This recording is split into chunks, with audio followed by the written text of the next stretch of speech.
Hi, I'm Lisa Guerin from Uniquely Lisa G. You can find me on Facebook or on my YouTube channel.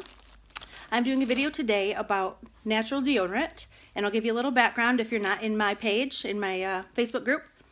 I have been using my unique detoxifying mask that's made of bamboo charcoal, and it is clearing up my skin, but I've also used it under my arms, and that is where your largest pores are, and it detoxes that area also.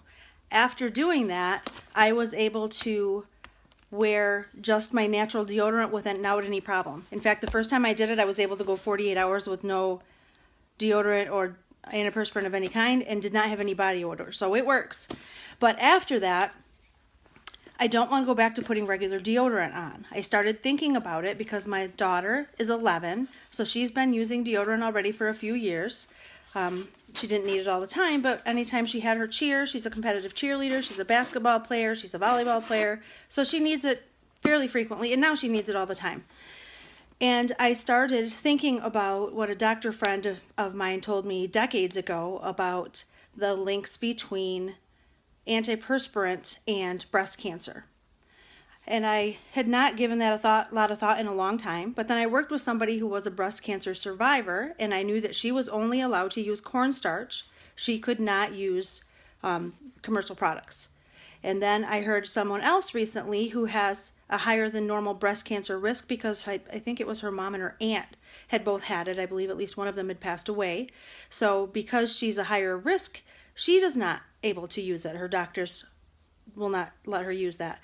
So that really got me to thinking more about it and that aluminum and the connection to breast cancer. And I don't want that for myself. I'm getting older and I start to think more about, how long am I going to be here for my girls and what am I doing that I can make my own life better, but especially for my daughter, to think that she'll spend decades, however long, using that before they really prove that link, and I don't want to take that chance. I'm not willing to do that.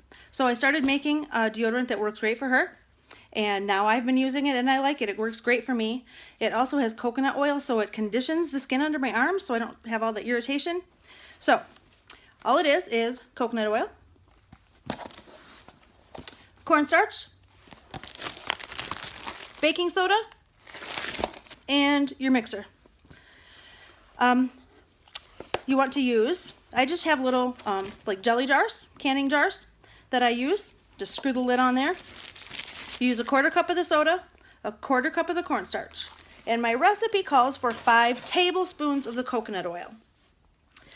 This last time, because I live in Michigan and it's cold, that coconut oil gets good and firm when it's not warm, and it's very hard to get out and to spread on your skin.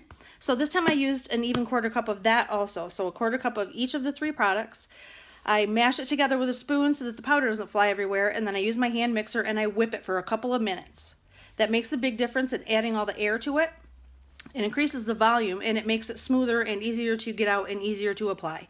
So that is all that I do. I put it in the little jar, scoop a little off the top. Sometimes you got to kind of scrape at it with your fingernail if it's good and cold.